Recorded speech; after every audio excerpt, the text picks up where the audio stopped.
Nigga, the strap. I'm strapped up. What's happening? What was that about? Let's make the fight happen. We strapped the fuck up. Yes, ladies and gentlemen. Welcome to episode 294 of the SZN Podcast. I'm your boy Kam. I'm your boy Flowz. And as always, guys, you know what the deal by now is. Please can you head over to our Instagram page or our Twitter page, SZN Pod or SZN Podcast.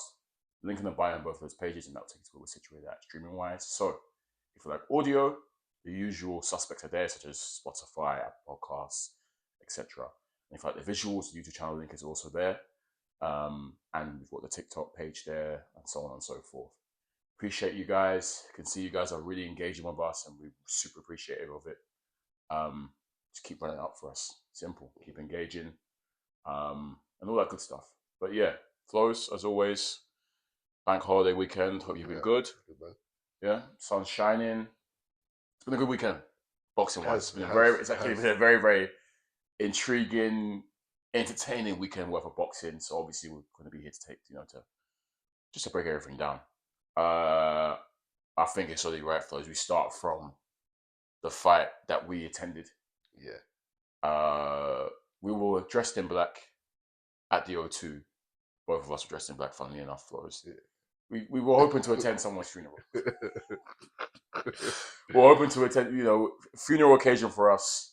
It didn't go quite as what we expected, but regardless, Flowz, I was thoroughly entertained on Saturday night. Yeah. By what transpired. But yeah, let's talk about our time at the O2, bro. First of all, shout out to all the people that engaged with us. Of course, we were shooting content before we actually went into the fight. Shout out to you guys that took your time out to speak to us and whatnot. Very appreciative of that. But yeah, Flowz, I guess we should let's quickly touch upon the fights that we did see before the main event. I want to start with the main event. Oh, you want to go straight okay, let's go straight into the main event. Okay. Yeah, there's a reason why. Okay, cool. Yeah, let's start with the main event. We'll go straight into the main event then. Deontay Wilder, Derek Chisora, 50th fight for both of them. Yeah. And yeah, as I said, we pulled up for a funeral because we were hoping that Chisora can retire Wilder, which is what the hope was, and then retire afterwards. Now, Flowz, this fight was so funny. And this fight from was round one. Listeners, yeah, we expected it to be what it was. A fight that wasn't very technical, but entertaining. And that's exactly what we got, bro. It was thoroughly entertaining. Probably one of the worst technical fights I've ever seen in my life. Yeah, technique was shocking. For a while. Horrible. From when in round one, you're seeing both of these guys tussle and almost fall out the ring. That's why I said, I was crying, bro. I said, we are going to be entertained tonight. This is Flowz, this might have corn for us. They might say, boy, you lot were saying Wilder this, Wilder that. Yeah. Wilder's back, right? Flowz is right. Look, yeah, Wilder's back. Prove us wrong. Stick around. Stick around, Wilder. Look, man. Even say that, though. Yeah. Even say that before the fight, I think we spoke and I said, it's better for boxing if Deontay Wilder wins. Even better for me personally. Yeah, it was more you, to be fair, but yeah. It's better for me and better for boxing if Deontay Wilder wins because there's fights that I want to see Deontay Wilder in. And I don't think we would have seen that opportunity if he lost to Derek Chisora. Mm-hmm. But also, look, Wilder's a character. Mm-hmm. The whole build-up, he's been showing his character yet again. Oh, big character, bro. Big character, and we'd miss him if he left. Yeah. The outrageous things he says. Yeah. I'm not going to delve into it, but one of the stories that went viral. Yeah. Was a story about how he conceived one of his children. He revealed some information that was very there was no need to reveal it, in my opinion. It was he was being dead serious as well. He unsolicitedly revealed information that we didn't need to hear. But anyways, look, man, I predicted the Chisora UD. Predicted Chisora win, and I said on the day that I felt like it's probably going to go over distance, in my opinion. But I think Chisora. I was basing my opinion based on the fact that, in my opinion, that both these fighters are cooked. And I said clearly that both of these guys are cooked, in my opinion. And this was reinforced while watching this fight, Flowz. Midway through the fight, I said, yeah, both of these guys need to pack it in. But Wilder, as we've seen in his last couple of fights, has become allergic to throwing punches. And Chisora is someone that likes to throw punches. He may not have the best engine, but he definitely come with that pressure. So based on that, I felt that Chisora would almost just outwork Wilder to a UD win, essentially. Because Wilder's gun shy now, doesn't like throwing the right hand. Did Wilder show a bit more life than I thought he had in that fight, Flowz? Yes. I'll give him credit there. He did. In fact, Flowz, I think there were plenty of opportunities for Wilder to even do major damage to Chisora, to be honest. Yeah. First round, Flowz, we've seen very apparent. Obviously, we know Wilder has a supreme height and reach advantage over Derek Chisora. And Derek Chisora was trying to have to bob and weave his way in and almost sort of jump his way in. And there were times in that first one where I'm seeing Chisora trying to jump in and Wilder's catches him in whilst he's going in. Yeah. So I'm there thinking, okay, fair enough. And, you know, as the fight is progressing, we're kind of seeing that, that reach and whatnot, or just the advantage in terms of height that Wilder has, is a weapon for him in this fight. And Chisora not really offering much movement going in is allowing him to be a sitting duck, ultimately. Yeah. And so there were times where Wilder was catching Chisora nicely and hurting him as Chisora was trying to come in. Chisora, being as tough as old nails, will firm it and get in close, and then Wilder will just hold him, essentially. And that's what caused a lot of the scrappiness. Because when they got in close, Chisora will smother his own work, and Wilder will hold him, and then it's just tussling around, essentially. Yeah. That being said, bro, Wilder's performance wasn't convincing. I'll let you go in a sec, but Wilder was still not good to me. Bro, so many times, you even pointed out that he could have really harmed this man if he wanted to.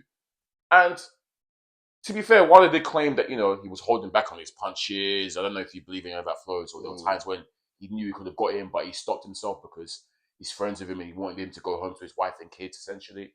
But I saw so many opportunities in that fight, bro, where Chisora was there for the taking. Yeah.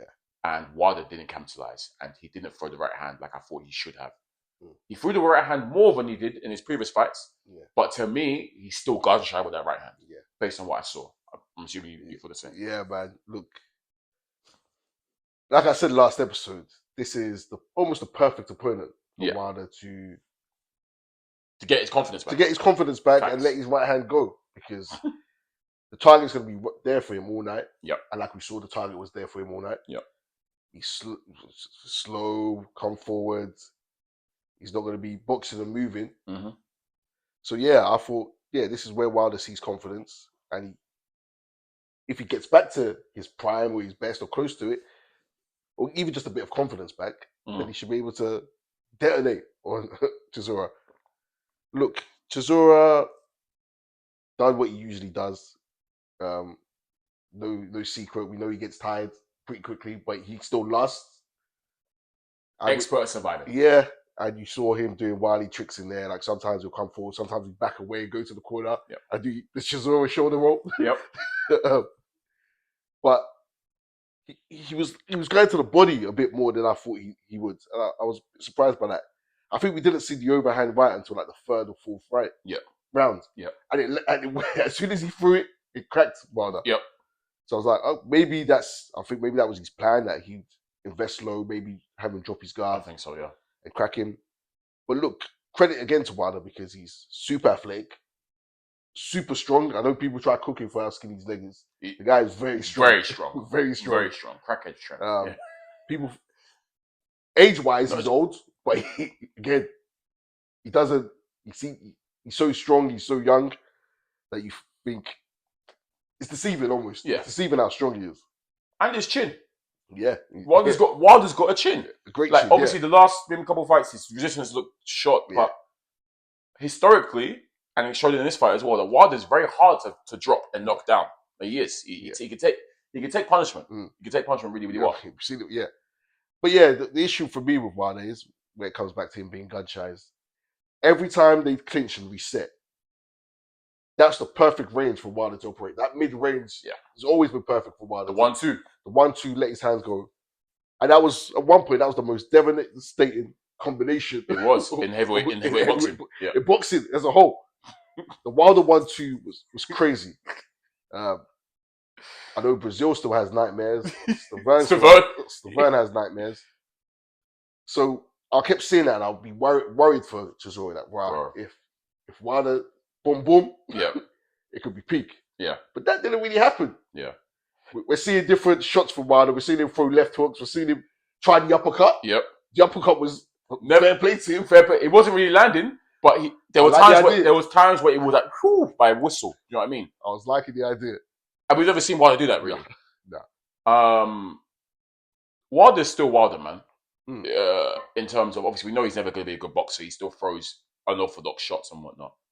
But what made him devastating, I guess, back in the day was he would get beat up or outboxed, pieced up, but he always had that belief when he throws his right hand, you're going to sleep. Yeah.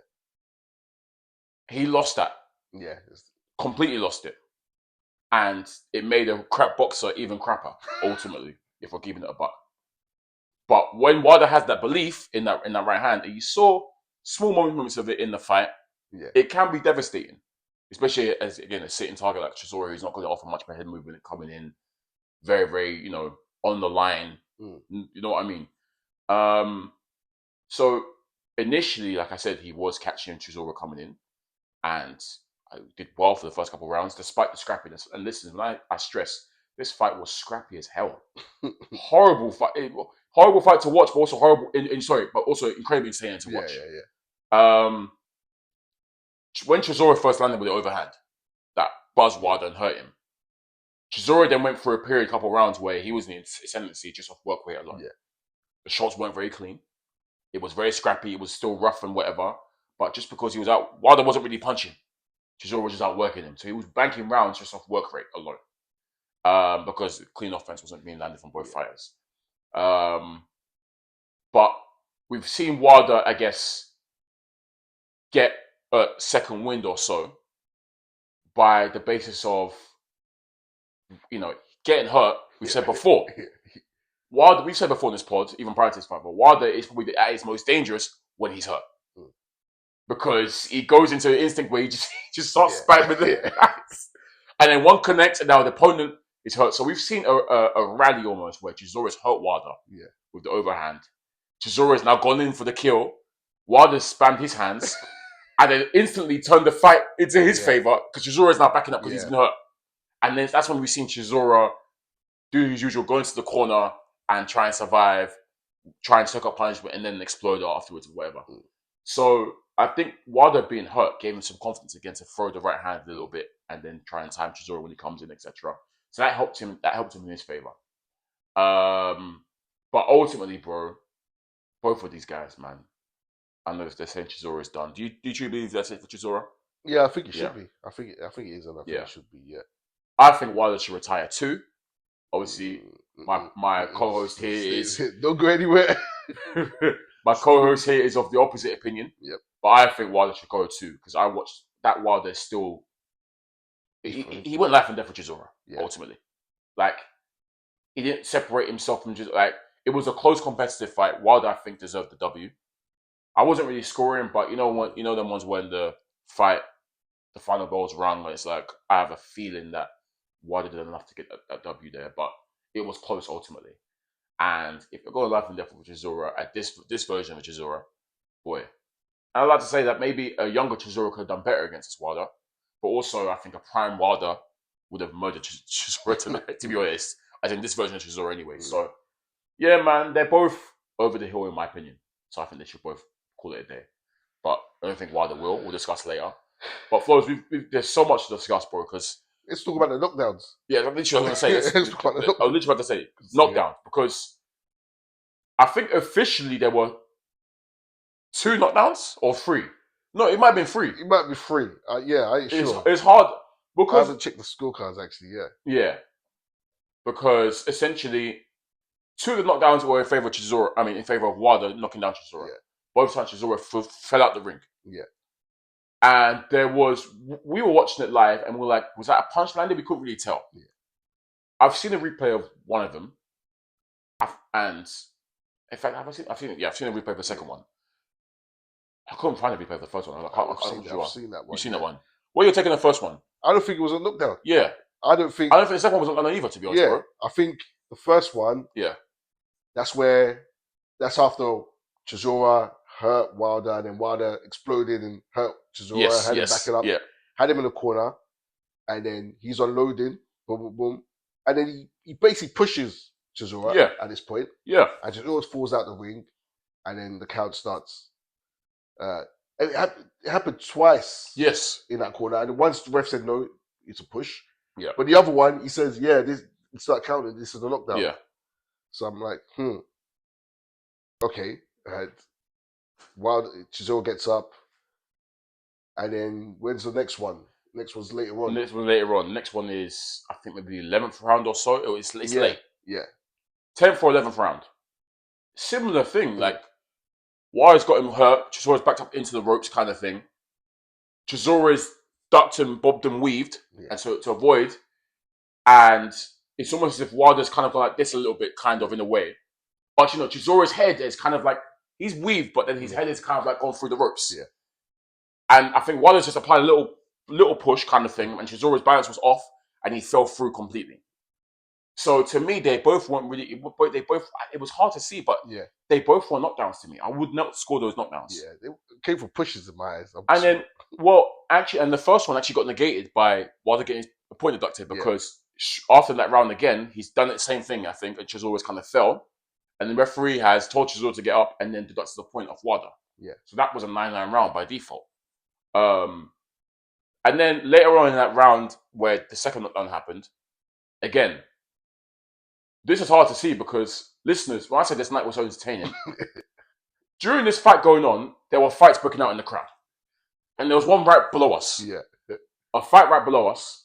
So while that's going on, a lot of people's attention is divided. So we've seen a fight break out below us. It happened over stages. Yeah. And then across from us, on the other side of the arena, a huge fight happens as well. Yeah. And men are throwing fists and whatnot. So mid through this fight, we're getting entertained in the ring and outside the ring. So I'm there looking for where do I look. 1 minute this is kicking off, next minute this is kicking off. So as I'm looking at the fight going on below us, I see a big cheer. And I see Wilder on the floor. I said, what the hell is going on tonight, man? What's going on? So I didn't see that one. Yeah, neither did I. But I've seen the replay. When he got up, though, yes, he was shaking his head like that. Yes. So but the announcer's counting, but the referee isn't. But the announcer outside is going 1, 2, but the referee isn't counting. So I don't think it was counted, but yeah, that's what confused me. Seeing the replay in that one, again, that was, to me, just a messy entanglement of legs. Chisora has stepped on Wilder's toe as Wilder's sort of trying to pivot out and thrown at the same time. And that's caused, I think, the fall because their feet got tangled. But to me, that's not a knockdown either, personally. But yeah, it was just messy. Yeah, that just summed up the fight, how messy it was. So yeah, a lot was going on in that night, in the arena that night, between Wilder and Chisora and the crowd. We didn't even mention one of the early knockdowns that wasn't a knockdown. Chisora's team rushing into the ring. Oh yeah. That was during the scrap. Yeah, that was the first round when they tumbled over the ropes. Yeah, scrapping. Then Chisora's teams rushed in and I tried to say, and I thought they were gonna call off. I thought they might call off the fight. Yeah, obviously you're not allowed to do that. That's actually grounds for disqualification. Yeah. So yeah. So, and it was really, though, to be fair, I thought it was actually scrapping because the ref was trying to break them up and they were still throwing punches. Yeah. So yeah, I think the cornerman must have thought the same thing. Funny enough, that corner jumping in and being counted was disqualification. It doesn't really happen though. Yeah, never. Like, let's be real. We saw Dylan. Remember Dylan White AJ? Dylan's white corner jumped in. Bare people rushed the ring. Nothing happened. The fight went on. Floyd and Zab Judah was the most famous one. Yeah. Zab Judah seen through punches. I swear. Yeah, it did. Cracking each other. And that didn't stop the fight. So it's one of those rules, but it doesn't really happen. So I knew it wouldn't. Yeah, but yeah, man. Look, the fight was entertaining, listeners. I can't stress this enough. And Wilder did enough to win. I don't think so. You actually gave it to what? Yeah, you drew. To be honest, like you say, I wasn't scoring. I wasn't scoring. Couldn't score. But for me, maybe this is me being a hater watching and being biased. The cheers and the oohs were from the big shots that Chisora were landing. Yeah. And look, I've seen Chisora get gifted a few wins in my mind that he possibly didn't win. I think Pulev was one. Yeah. Pulev, I didn't think he really won, Yeah. but done enough. He done the same kind of thing, and they gave it to him. So I'm thinking, they could. This is close enough that they'll give it to Chisora. Right. In my mind, I was like, they could do. So when I thought Chisora was gonna get it. So that's my opinion. But for me, I said I couldn't score. Yeah. There was too much going on. I was overstimulated. Bare going on.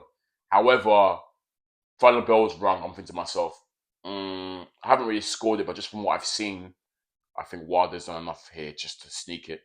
But I wouldn't be mad at a draw. Yeah, I wouldn't be mad at a draw. I didn't know which scorecards, which knockdowns had registered or not. Yeah, I wasn't too sure which ones. It was a hard fight to score, to be honest, because it was so messy and scrappy.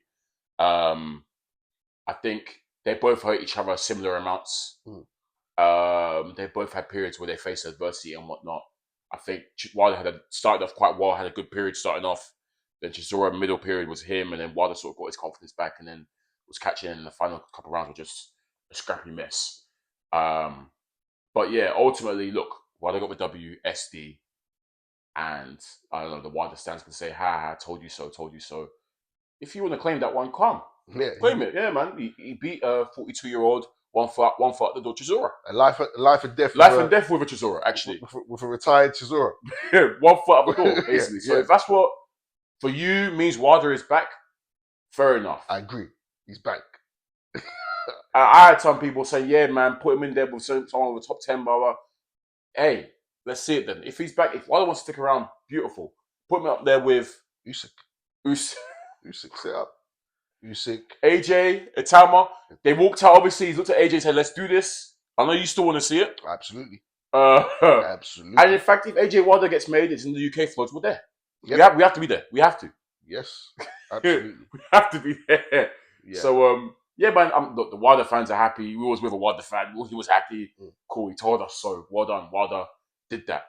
But I feel like, this is a very over-the-hill Chisora. You should be doing that. And yeah, I'm not gonna go too far because, like I said, I was quite confident Chisora will win. He didn't win. So it is what it is. But to me, that ain't no Wilder being back. I think Wilder looks just almost as over the hill with Chisora. He damn near said it that he's not too far behind. So yeah, man, fair enough. I need him to stick around. I think again, look, he's entertaining. He is entertaining. He's entertaining. A lot of these other guys aren't as entertaining. He's got bags of personality. Yeah. Even though we cook his personality, he's got bags of it. Other guys are boring. I'll be honest. He's build-ups, the press conferences, the things he touches upon, his whole character. How he speaks. Yeah. He's heavyweight division needs him more than we need Chisora right now. Chisora's entertaining, but Chisora's been around for yonks. Donkeys. So, but Wilder, there's fights I want to see him in. There's no fights I want to see Chisora in. Facts. So, again, I need him to stick around. And yeah, there's a thing about Wilder. There's no, even in the ring, there's no fighter like him. There's no... Bro, he was wearing leggings. There's no fighter like him. He was wearing leggings in the ring. I've never seen a heavyweight a boxer do that. Full stop. He's hilarious. But in-ring ability, there's nothing like him in terms of that scary power, in terms of the way he throws shots. Yeah. Even when he had Chisora hurt, pow, pow, just spamming shots, sidestepping in rings. We've seen him do. Yep. Juking. This guy is hilarious. So I'm happy that he won. Yeah. I'm happy that he won. So I think what's next for him are these fights I want to see him in. So Usyk for you, AJ, Itama, Ngannou. I don't mind it. I said Ngannou, Ngannou hasn't fought since AJ, I don't mind it. All these fights, I think, yeah, man, set them up because he said he wants to run it back with Parker and Zhang too. No. Look, there's fights I want to see. Yeah. AJ Wilder for me. Wardley. I need it. Dubois. I don't mind. Like, yeah, I think there's a lot of fights out there for him that will be entertaining. And maybe he deserves it to a degree. Maybe I think he's, because for a long time he he was kind of carrying the heavyweight division slightly. He gave us he gave us someone to match AJ with. Yes. And they say we needed someone to say, oh, AJ should fight this person. Yeah. Tyson Fury was out the mix. Yeah. AJ took out Klitschko. Yeah. So we needed a rival. Yeah. And he was that rival, and he had. And they're both very different as well. So that's what made. Yeah. So for a long time, it was them two. Yeah. Even though AJ carried the division, he just needed a rival, and that rival was Wilder. Yeah. Pitting us, the amount of back and forths we had, the amount of discussions, debates we've had with the US fans. Yeah. That's because of Wilder. So look, I'm in hindsight, I'm happy for him for that win. Well, obviously Chisora, storied career. Yeah. UK heavyweight legend. Let's be real. Mm. What are your favorite Chisora moments? Or do you have a specific favorite moment? There's a few. Yeah. There's a few. I think we've got to start off with. I'm gonna physically shoot David Haye. He glassed me. The Haye thing was the I think that was for me that was the best. He's the one who pulled up. He's the one who walked to the Haye and Haye battered him. Smashed on Charles. Bottled him. And then, Haye finished up on Charles. Haye, man. Quick. With the quickness. Haye was drunk. I know he was drunk. Then bopped out. Yeah. He spun the tripod and hit his own trainer at the booth. Yeah. Remember? Haye was on badness. Haye's got some legendary moments. Yeah. We're talking about it another time. We know about Haye's moments, man. Haye. Yeah. But anyways. There's what other ones has he had? Dylan White, who's a donkey now, threw the glass of water, and then this in the Gloves of Wrath interview that got cut short. Yeah, it started scrapping. Also, Dylan White, the laxative analogy. Yep, that's a bit of a weird analogy. Table throw. Yeah, press conference, flipping over tables. I think he's done that a few times, but yeah. Klitschko. When he slapped him. Yeah. Yeah, those ones I don't really like. When he kissed somebody, No, he kissed. Was it?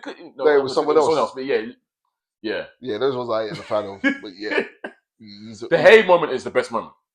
Yeah, he glassed me. Physically shoot David Haye. He glassed me. Legendary. That whole build up was amazing. So yeah, man.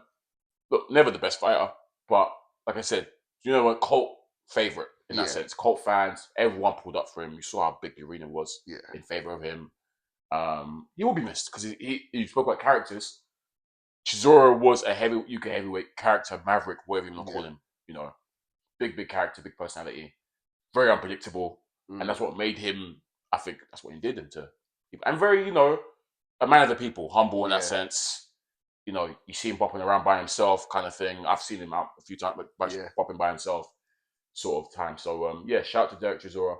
Definitely is the right time to call it a day though, man. Definitely. And he's made hella bread. One thing about Chisora, he was very savvy about his bankroll. Very, very savvy about it. So yeah, man, I can respect that. Great resume too. For everyone. From errors. Yeah. From errors. So for everyone. Yeah. So shout out to Chisora.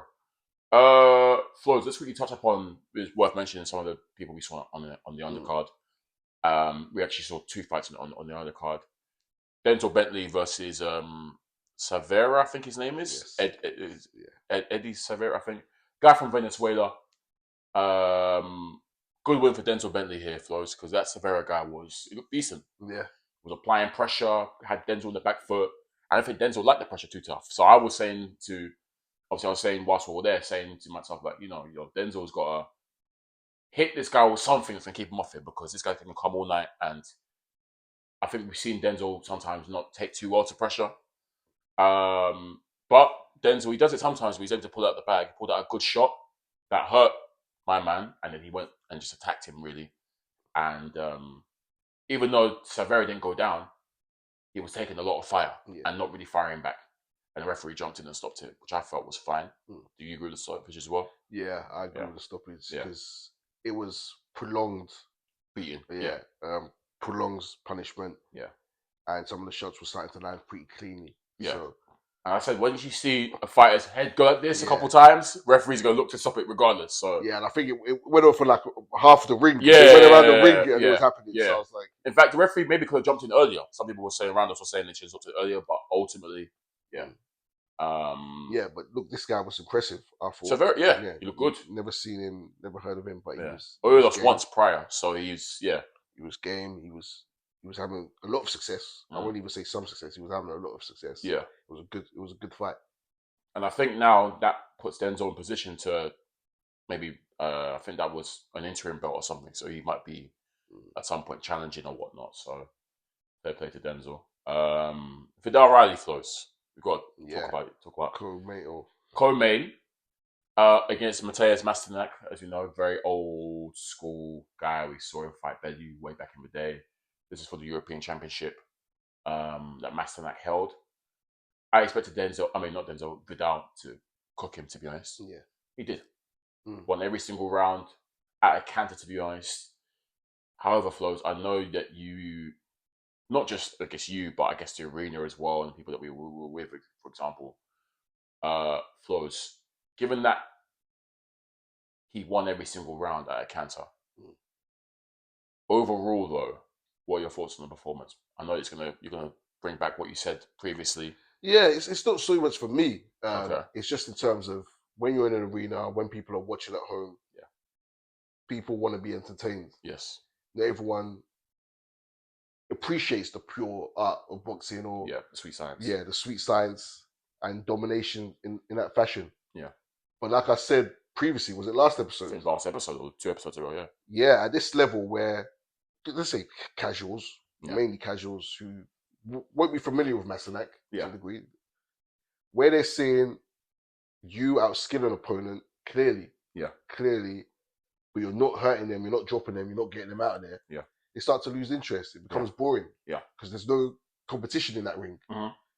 So when it's it's not world level, when it's not two names in there and you're dominating someone and you can't get them out of there, it's going 12 rounds, it's like, this is boring to watch. And that was the sentiment across the arena. We're seeing people we were with, people that we didn't know, or just clearly, like, this guy switched off the especially this is coming after the Denzel Bentley knockout. Yeah. People were hype. Back and forth. And then it's quite clear to see that the vibe or, just the overall arena demeanor sort of went down with that fight because, and no knock to Vidal, he, like I said, he did his job, won every single round cleanly. Looked good doing it, but you've come off that knockout and you're seeing a guy who's clearly stronger than his opponent. All right, bro, take him out. Give us something to enjoy and cheer for. And unfortunately, that just never came. I've said it before, Flowz. I do question Vidal Riley's power. I've got no qualms about his skill and technical level. He's a very good boxer. You can see that. Superb. But I do worry about the power side of things. And I only say that because, again, I'm not one of those guys who say you need to have power to be successful in this boxing game. A lot of my favorite fighters didn't really have power, per se, right? Just every day we'll stand Shakur Stevenson, who isn't really known for his strong KO ratio. But ultimately, Flowz, I look at the division he's in. He's got monsters in that division. Guys that... The monster. He's got the monster. He's got Bivol. He's got Batuk. Like, these are guys who are skilled themselves as well. And if he's at cruiserweight, isn't he? He's at cruiserweight. Sorry. Yes, sorry. Okay, I look at Jaya Pataya, for example. That's the monster. The monster. And again, the monster Benavidez is now in the weight class as well. Sorry, I forgot he's at cruiserweight. Yeah. I'm just looking at the matchup. It's even scary, isn't it? I look at the matchup. Let's say him versus Jai. He won't stop Jai from coming with the power that he's displayed so far. And Jai can crack. And Jai will land. So just, it's what I mean. It's tough when you've got guys in the division who are known for hitting hard and are strong as well. So that's my worry with Vidal. Now, he could match up against these guys, folks, and give a technical 12-round masterclass. Fair play. Yeah. He can. He's good. But sometimes to keep a guy off you, you're going to need to be able to crack them hard a little bit.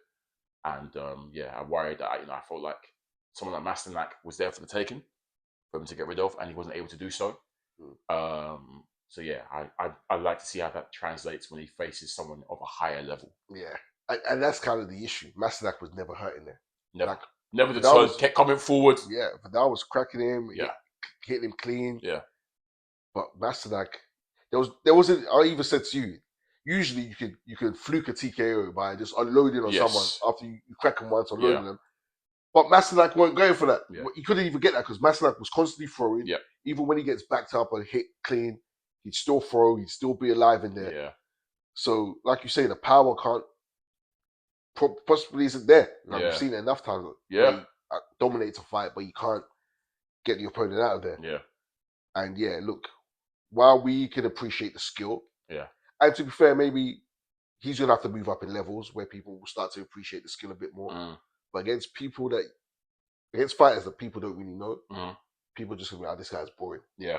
Until like Shakur faced the same thing until he until he fought a big name opponent. Yeah, exactly. Until he's done it to Teofimo, then everyone appreciates it. Yeah. So yeah, if Vidal done that to an Usyk, let's say, yeah, unbelievable. But against the Masternak, they'll be like yawn. So yeah, hopefully now he's past this level, so the criticism will kind of die down. But then here's the power question. Yeah, facts. But big up Vidal, caught his W, European champion. He moves on to, like I said, he shows he thinks he's at one level now. It's going to be world titles next for me. Has to be. Obviously, I know your bet didn't really come through, but 6 months late, man. That's down to activity. It's down to activity. Change promoters, as we know, but hopefully we now see him, obviously do his thing. I'd like to see him as world champion if he can. I think he's a very good talent. Let's see. But yeah, Flowz, overall, great night for boxing, entertaining, crowd fights, everything. They had everything really. Yeah. Shout out Little Man, he was giving the security help. He should have been in the ring, boy, because he was ready to scrap for sure. Shout out Little Man. Flowz, let's go on to Sunday, because this is one I know we've been eagerly anticipating to talk about as well. Zuffer, no, not Zuffer. MVP, Jake Paul's promotional. Bloody hell, so many promoters out there. MVP had a card, all-female card on Sunday. Again, let's get straight into the main event with this one. Caroline Dubois versus Terry Harper. The build-up has been fantastic. There's no two ways about it. We said it before. Had us invested. Had us invested. This new Dubois that is brash, confident, cocky, all of that. Quick to snap. She's been tormenting poor Terry for the entirety of this build-up. Yeah. But in the final week Flowz, we've seen Terry bare her teeth and snap back. She's pushed her at the little face-off. She's cracking back at her, all that kind of stuff. So we're thinking, yeah, man, let's get this on. And we've mentioned how this new persona that Dubois has taken on has rubbed a lot of people up the wrong way. A lot of fans are saying, boy, they wanted to lose. They don't like it. They're rooting for Terry. And we're there saying, yeah, you can root all you want, but she's not going to win. Caroline Dubois is cold. Sweet Caroline. Flowz, the fight happens now. Good fight. Yeah. Good. Really enjoyed the fight. Terry Harper, we did say it would be a tough fight because Terry is good. Yeah. Terry is a good fighter. Been world champion before. Three-time world champion. So she's no slouch. I remember she lost to Alicia. Yeah. Is that when she got stopped? Yeah. Her feet. But sorry, shut down. But hey man, that was as Karen would say, that was pre. Pre.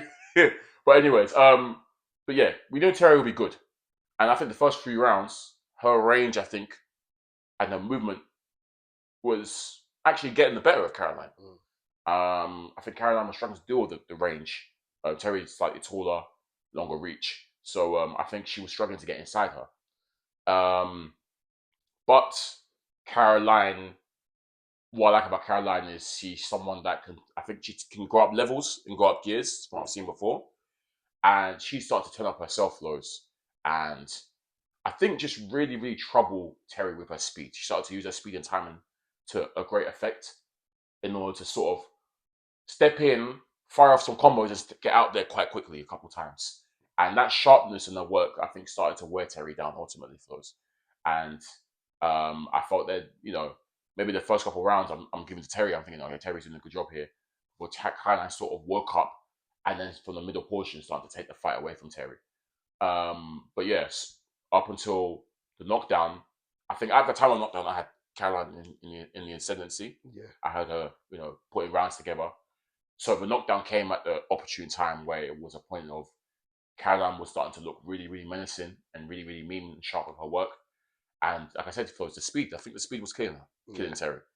Assuming you felt the same as well. Yeah, the speed, the power from Caroline. Not just hand speed, but movement, reflexes, foot speed. Terry couldn't really keep up. And what she was trying to do was keep the distance, which worked early on. But yeah, I think in the middle portions, it started to slip away from her. And then we get to the ends where she's... Well, even the knockdown. Round 5? Round 6? Might have been 6. I think was round 6. Yeah. Hilarious, Flowz. Yeah. Obviously, Caroline stepped in and peppered him with a combination from body to head. And it wasn't a heavy knockdown. Yeah. It was more of a flash. Just down to her speed and a bit of power. It's dropped Terry Harper. Referee said go to the opposite corner. We've seen Caroline just let out a burst of emotion, exuberance. She's jumped up and down. She's gone over to her, screamed in her face. I think she's just gesticulated to the crowd like, yes. She's gone back again. And the referee's having to go back to the neutral corner, whatever. I think at that point, Flowz, it was more because she felt so under pressure, I think, to deliver.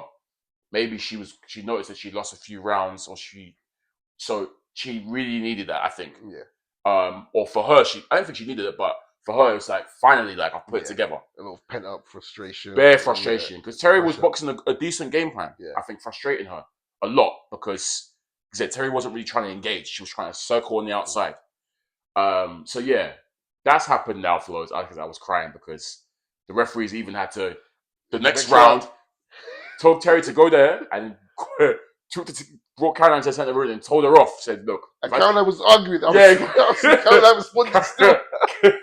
Caroline was arguing, but cool, she's done that. But I think from the moment that lockdown happened, Flowz, it became fully one-way traffic.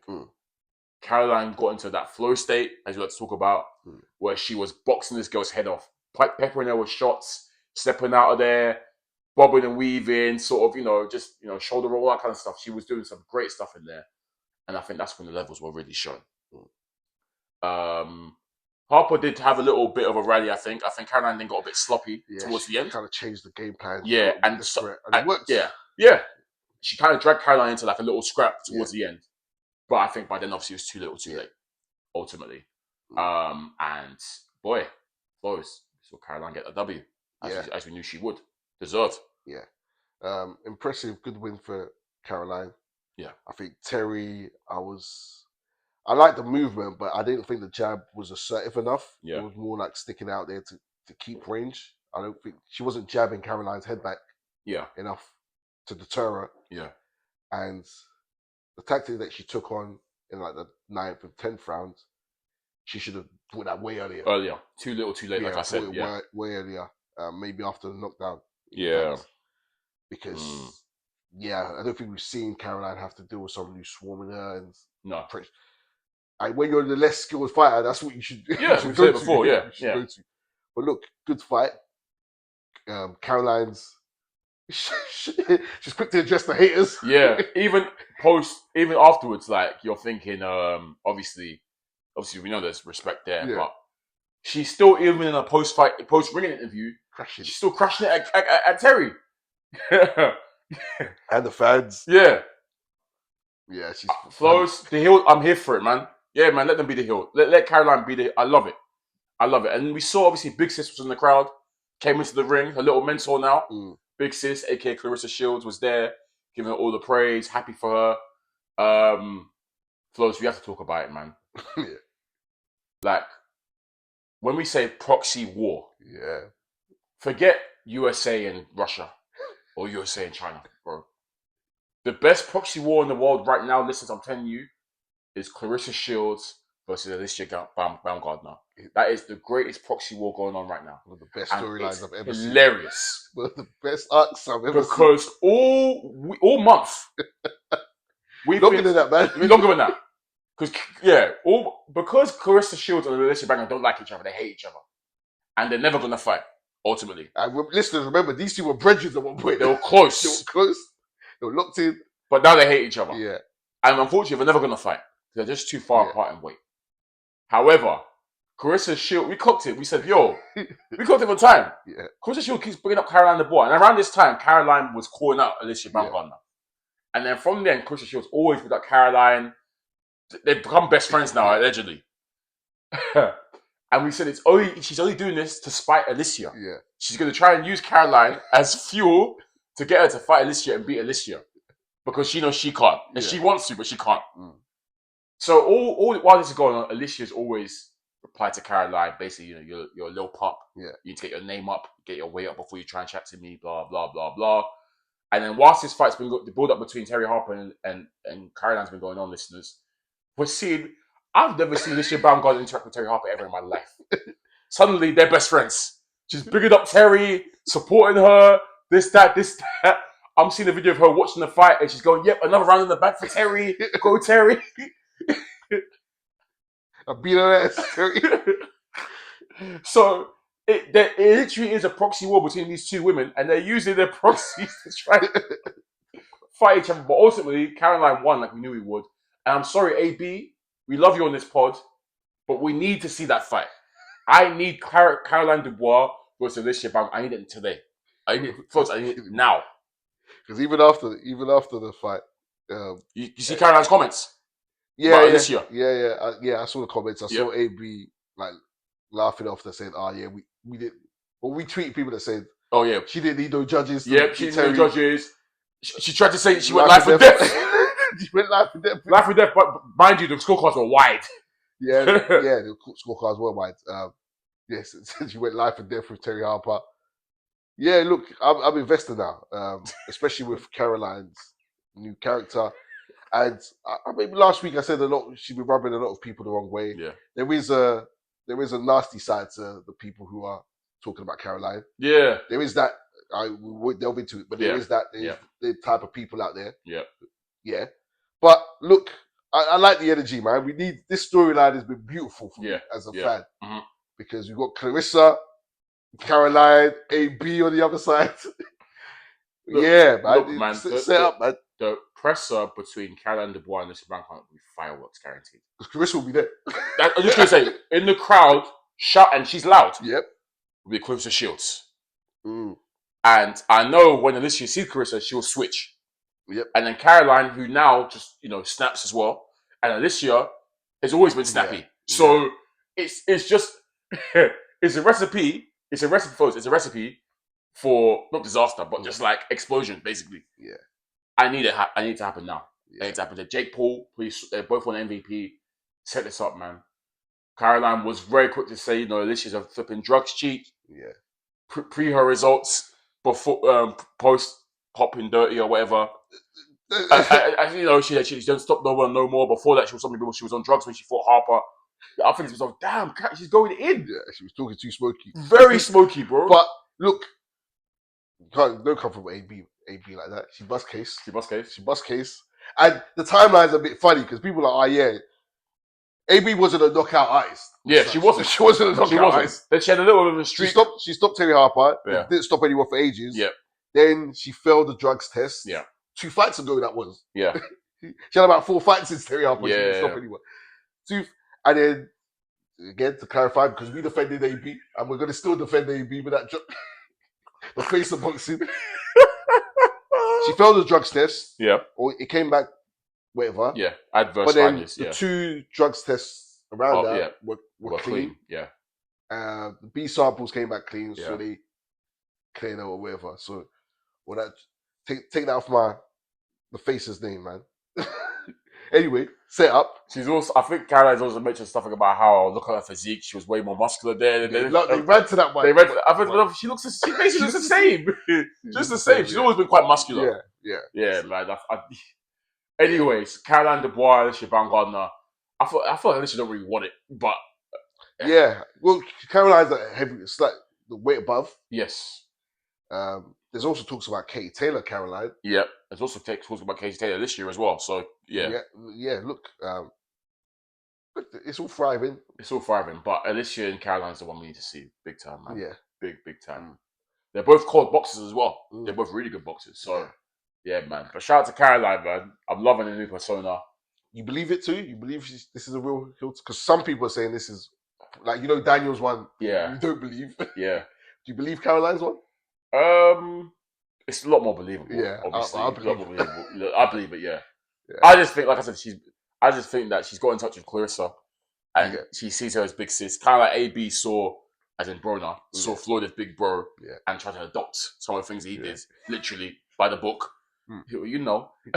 So I think it's similar. Dubois got in touch with Clarissa Shields, and she's trying to adopt a bit of Clarissa Shields' persona. Yeah. Mainly that don't take stick from no one and be ready to snap at any moment. Yeah, that's basically it. Yeah, but seeing Clarissa just being there, like we saw the play for her, by the way.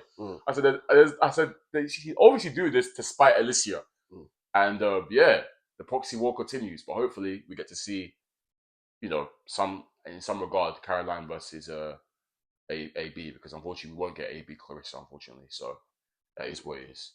Undercard as well. Let's talk about Flowz. Ellie Scottney became undisputed champion. Shout out to Ellie Scottney. We've got a lot of time for her. She was up against youngest. Is she the youngest undisputed? Maybe youngest British undisputed. Maybe, yeah. Maybe.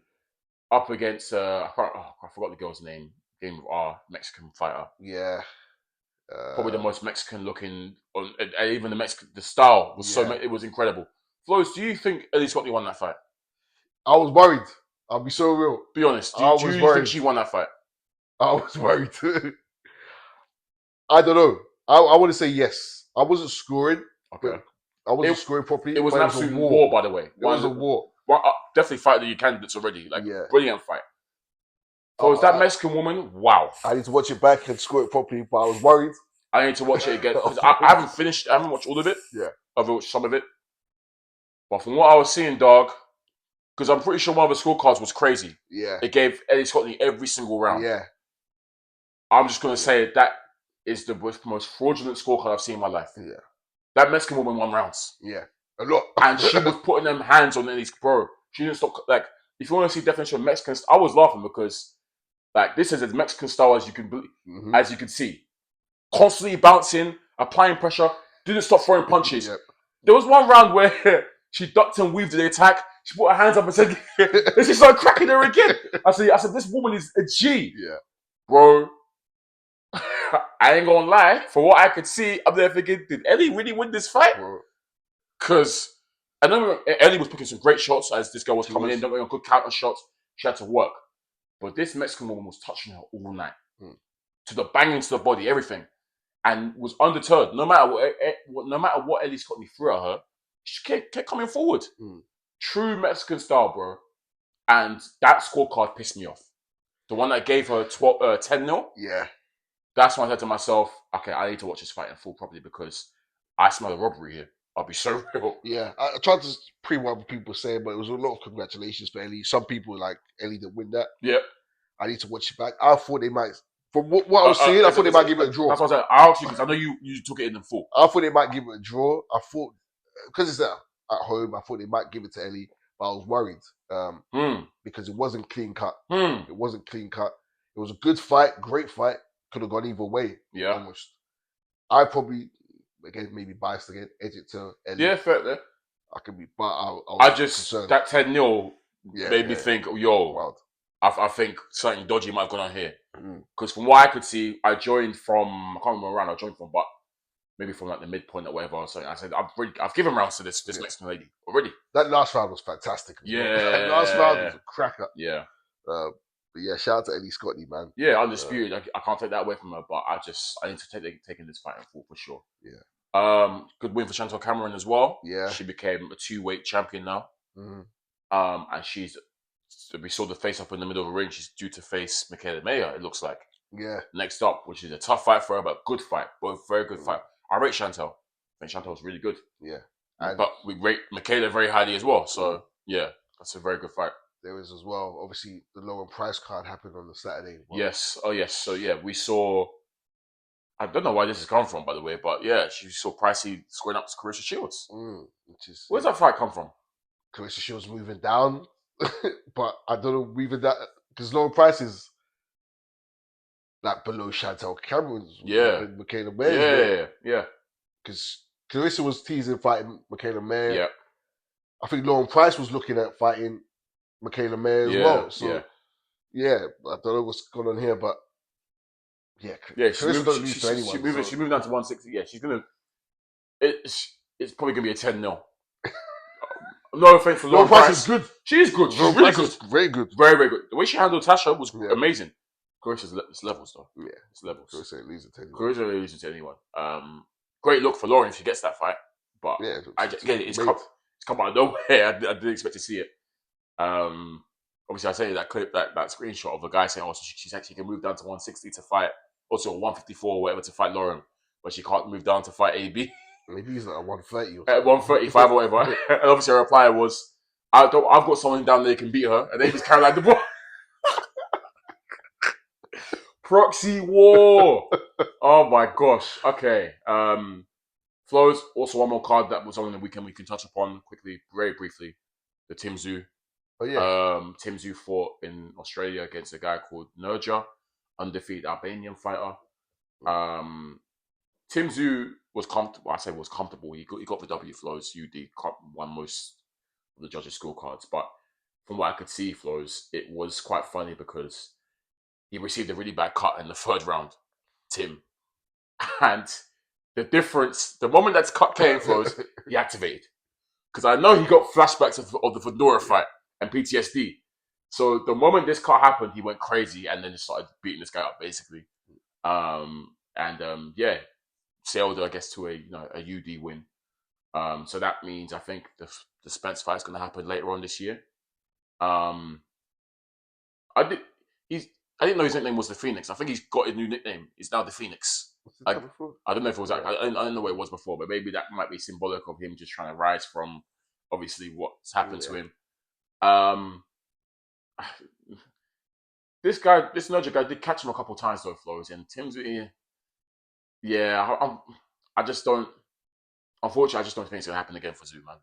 Unfortunately, not to say he's washed or whatever, but I just think that there's other guys in that division that are serious levels above him at present, really. Obviously, if he beats Spence, that's a great name and a great scout for him. But obviously, we'll see what type of shape Spence is in because he's been up the ring 3 years. Yeah. But yeah, man. Unfortunately, like I said, the run that Tim Tszyu had was very unfortunate, and I don't think he's ever going to truly recover from that. But yeah, good win for him regardless, I guess. He's still a big star over there in Australia, so yeah, big up to him. But yeah, man, Flowz, like I said, there's an action-packed weekend for the boxing, and the big cards keep coming because we've got another huge card over in the UK this coming week, over in the Tottenham Hotspur Stadium. Tyson Fury makes his return from his 5th or 6th retirement, is it? No word, well, yeah, something like that. Against Makhmudov, a guy we're very familiar with. Good fight, Flowz, I guess. Good return fight for Fury. Expect him to navigate this quite comfortably, though, right? Yeah, he should win. He should win. I don't think Makhmudov is going to bring anything that Tyson Fury will struggle with. He's not a volume puncher. Nothing that he hasn't seen before, right? Yeah, he's not super quick. Yeah. He's not. Tyson Fury's more mobile, bigger. Yep. Throws more punches. Yep. Longer. So, yeah, this is just a big, strong guy that Tyson Fury should be able to navigate. Now, Tyson Fury can struggle against big, strong guys. Francis and Gunn. Oh gosh, yes. But yeah, I think Tyson Fury should win. Yeah, flat-footed. You know, as Makhmudov's a bit flat-footed. He's a big guy. Yeah, big, strong guy, but that's about it. So I expect Fury to dance around him, to be honest. And yeah, he's not bigger than Fury. He's not longer than Fury. So yeah, and as you said, more mobile Fury is. So I think a lot of the tools and just a much, much, much better boxer, IQ, all that kind of stuff. So I do expect Fury to win this. Obviously, you never know with Fury. What Fury's going to turn up.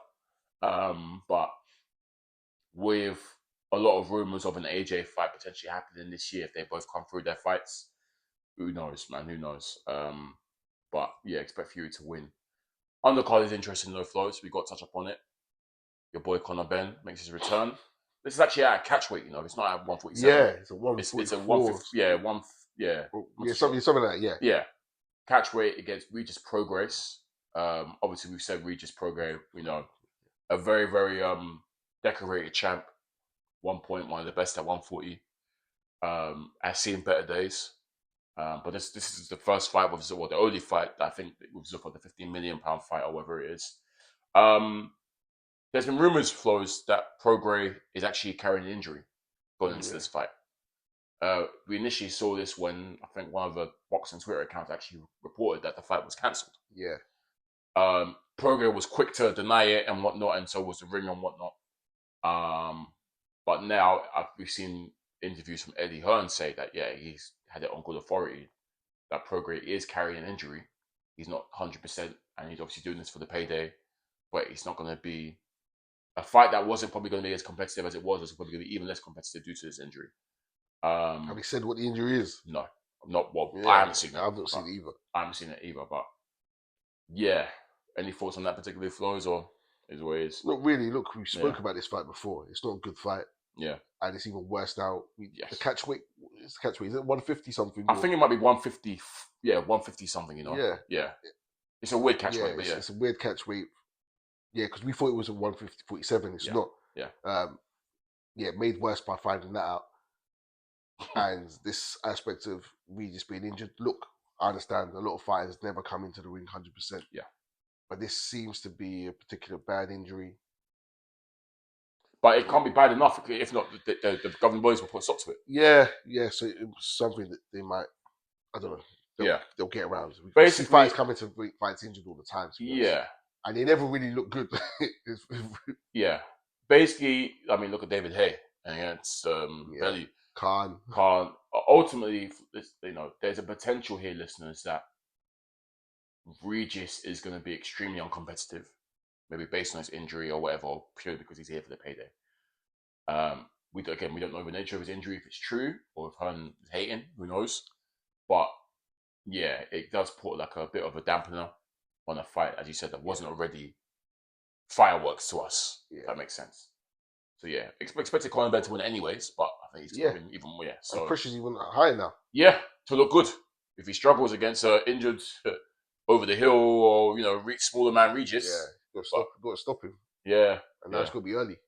That's right. Now it's got to be early. Now it's got to be early. Other two undercard fights, Flowz. Good fights, I guess. Jamie TKV puts his British title, English, is it English or British? One of the two. Yeah. English heavyweight title on the line against Richard Riakporhe.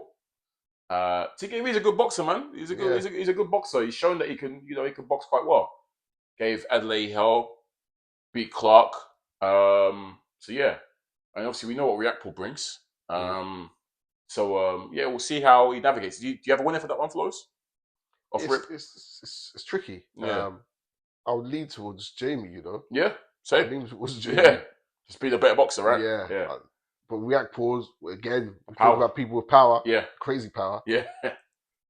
So, we've seen, good matchup. Good matchup. Jamie's done well for himself, man. And then Fraser Clark versus Justice Hooney. I'm eager to see Hooney again because, like I said, he thoroughly impressed me against Wardley. I thought he was looking sensational against Wood before he got caught. So, I'm eager to... Bro, Fraser Clark's career has kind of just done a bit of a nosedive, to be honest, Flowz, and I think this might be another loss for him. He's a good boxer, Fraser Clark, as well. He can box, yeah. He shouldn't have lost to TKV, though. He should have lost even the first Wardley fight. Yeah. Was that a draw? The first one was a draw, so they ran it back, and then, Yeah, so... Good fight. Good fight. Both good I fights. favour Hooney on this one. In fact, those two fights there are the most interesting fights on the card for me. Agreed. Yeah. Agreed. But yeah, we'll see. This is on Netflix, so easy for him. Most people have Netflix, so easy to watch. But yeah, I look forward to just the card overall. I think it's a good card. Flowz. I think that's it for next week in terms of fights. But there has been some good boxing news to talk about. Some great boxing news. Let's go to 154 pounds, Flowz, because just last week it was announced that Jerron Boots Ennis will be challenging Xander Zayas for his unified middleweight, light middleweight championship. Yeah, at 154. Obviously, we know there's a lot of talk. It was meant to be Boots versus Virgil. For some reason, I say for some reason, we know why it didn't go over the line because there was issues with De La Hoya. Virgil took De La Hoya to court. De La Hoya won, but yeah, there was some contract issue between the two of them. So they pivoted to Xander. Look, man, I think Xander Zayas deserves all the respect in the world, Flowz. He's fighting everyone. He's a young boy. He's only 23. Yep. Young boy. He won the title, unified straight away, got the other guy's title, and now he's defending against Boots. I think he deserves all the respect in the world. Xander Zayas is about that, clearly. And man, this is Boots' first opportunity at gold at 154. Great fight, man. Xander Zayas is a quality fighter.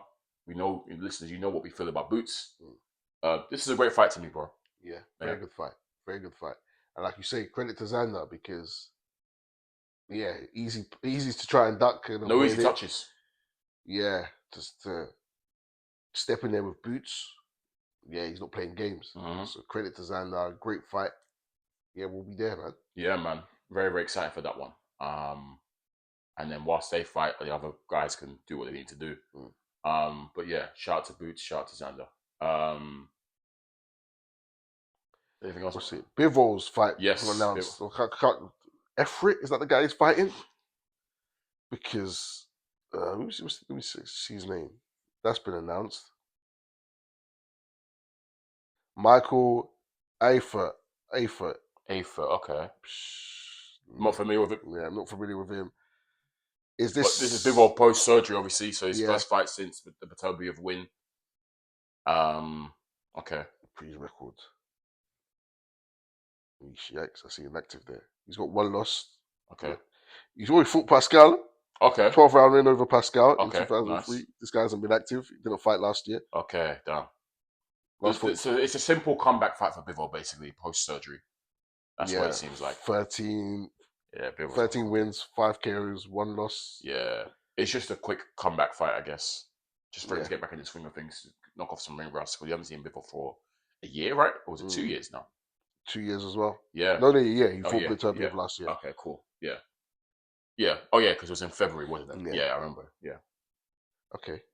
I mean, that whole division, since that Bivol win, has kind of been on the slow, because even Beterbiev has been inactive as well. Because I think he's also had, I don't know if he had surgery or some injuries as well. Yeah. Benavidez moved, he fought Yard, then moved up. Karen Smith is only finally fighting again against Morel. I think that's also soon. Yeah. Bratzi. You've done all for Bratzi. Bone Whitaker is fighting again soon. But yeah, it's been a bit of a slowdown for that division. So hopefully things can get active again. And it's always good to see Bivol back, man. He's one of our favorite fighters in the world. One of the best to watch. So yeah, hopefully he comes back off this surgery, shakes off that ring rust against his effort guy, and then we could see, I don't know, whether it's trilogy with Beterbiev, whether he goes and fights Benavidez, he comes back down. We'll see. Before we wrap them in, is there which fights do you want for Bivol? Is it the Benavidez fight you want next, or following on from this guy, or do you want the trilogy? I would like to see the trilogy. Okay. I would like to see the trilogy, and then the winner can fight Benavidez. Or, right. Yeah, I think. The trilogy, close the chapter on that. Yep. I think we need to see that. Yeah. Cool. The only other news as well, I just remembered. Apparently, this Mayweather Pacquiao situation. Oh yes. All up in the air. Yeah, I heard something about it was meant to be a pro fight, right? And then they got switched to, or Mayweather claimed then it was an exhibition. Yeah. And now Pacquiao's suing or something because Mayweather has made money off it being marketed as a pro fight or something like that. Yeah. And he believes it's a pro fight. It should be a pro fight. It's all up in the air whether this fight's going to be happening or not. Good. I don't want to see it. I wasn't going to watch anyways. I'll be so real, but yeah, man, we don't need to see it. I also heard that Mayweather had really taken out an advance or something on this fight and been paid in advance for it or something ridiculous like that. It's a play that I heard previously that Logan Paul said. Yes. He sold the rights of the fight to Dubai or something. To Congo. I heard it was something mad, like Congo or something like that, and got paid off that. And then a different promoter ran the fight. It was crazy. Hustler. So I was like, Hey, if that fight doesn't happen, I'm happy. I'm personally happy. So, who knows? But yeah, Flowz, I think we can wrap up there, man. Yeah, man. Cool. This has been episode 294 of the SZN Podcast. Once again, I'm your boy Kam. I'm your boy Flowz. And as always, you know to find us on the streaming platforms. Peace. I'm taking a strap. I'm strapped up. 7, what was that about? Let's make the fight happen. We strapped the fuck up.